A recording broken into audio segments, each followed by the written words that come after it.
Matrimony மூலம் 30க்கும் மேற்பட்ட பெண்களை ஏமாற்றிய கல்யாணராமன். லட்சக்கணக்கில் பணம், நகை, செல்போன், லேப்டாப் என முடிந்தவரை சுருட்டிக்கொண்டு எஸ்கே.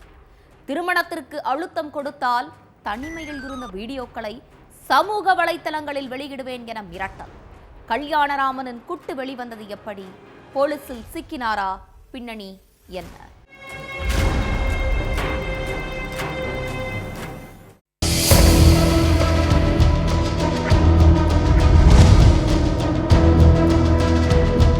சென்னை அண்ணா நகர் அனைத்து மகளிர் காவல் நிலையத்துல 28 வயசான இளம்பெண் புகார் ஒண்ணு கொடுத்திருக்காங்க. மேட்ரிமோனி மூலமா அறிமுகமான சூர்யாங்கிற இளைஞர் தன்னை ஏமாத்தி பலமுறை தனிமையில இருந்ததோட பணம், நகை எல்லாத்தையும் சுருட்டிக்கிட்டு டாட்டா காட்டிட்டு போயிட்டதா சொல்லி இருக்காங்க. அதையடுத்து சூர்யாவை தேடுற வேலையில இறங்கி இருக்காங்க போலீஸ். அப்போ தன்னுடைய சொந்த ஊரான நெல்லையில சூர்யா பதுங்கி இருக்கிறதா தகவல் கிடைச்சதும் அங்க போய் இளைஞரை தூக்கிக்கிட்டு வந்து விசாரிச்சப்பதான் அவருடைய கேடி வேலையே வெளிச்சத்துக்கு வந்தது.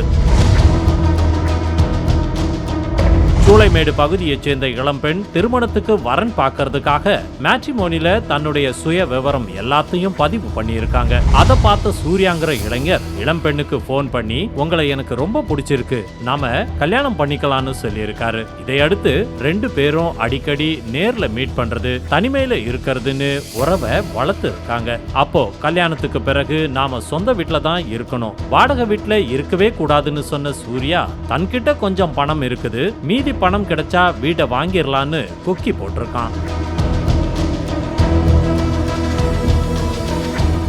நம்மள கல்யாணம் பண்ணிக்க போறவர் தானே, நமக்காக தானே வீடு வாங்க போறாரு அப்படின்னு நாம அந்த வீட்டுல தானே வாழ போறோம்னு நினைச்சுக்கிட்டு இருந்த அந்த இளம்பெண் வேலைக்கு போய் சேர்த்து வச்சிருந்த 1,20,000 ரூபாயும், லோன் எடுத்ததன் மூலமா 7 லட்சம் ரூபாயும், 9 சவரன் நகையும், இப்படி எல்லாத்தையும் சூர்யா கிட்ட கொடுத்திருக்காங்க. வீடு வாங்கினதும் கல்யாணம் தான் அப்படின்னு கனவுல இருந்த அந்த இளம்பெண்ணுக்கு அதுக்கு பிறகுதான் பெரிய ட்விஸ்டே இருக்குதுன்னு தெரியாம போச்சு. பணத்தையும் நகையையும் வாங்கினதுக்கு முன்னால தினமும் மணிக்கணக்கில் பேசிக்கிட்டு இருந்த சூர்யா அதை அடுத்து நிமிஷ கணக்குல கூட பேசல. அந்த பொண்ணே கால் பண்ணாலும் அவாய்ட் பண்ணியிருக்கான். அதனால ஷாக்கான இளம்பெண், வேணும்னே என்ன அவாய்ட் பண்றீங்க, என்ன ஏமாத்த பாக்குறீங்களா, அப்படி நடந்தா நான் சும்மா விட மாட்டேன் அப்படின்னு சொல்லியிருக்காங்க. அதுக்கு உன்னை நான் மேரேஜ் பண்ணிக்க முடியாது அப்படின்னு சூர்யா சொன்னதும் பணத்தையும் நகையையும் திருப்பி கேட்டிருக்காங்க அந்த இளம்பெண். அதையெல்லாம் கேட்டா நாம தனிமையில இருந்த வீடியோக்களை வெளியிட்டுருவேன் அப்படின்னு மிரட்டி இருக்கான் சூர்யா.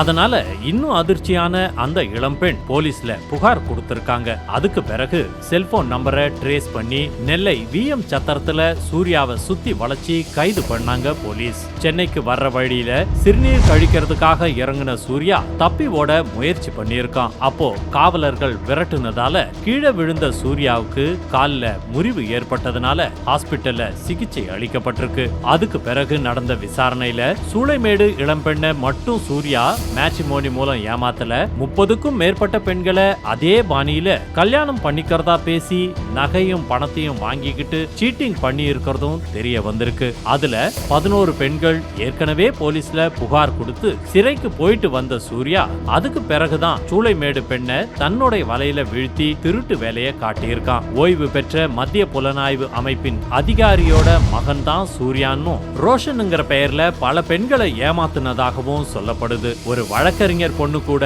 ஏற்கனவே திருமணமாகி 2 குழந்தைகள் இருக்கிற சூர்யா இப்போ சிறையில கம்பி எண்ணிக்கிட்டு இருக்கான்.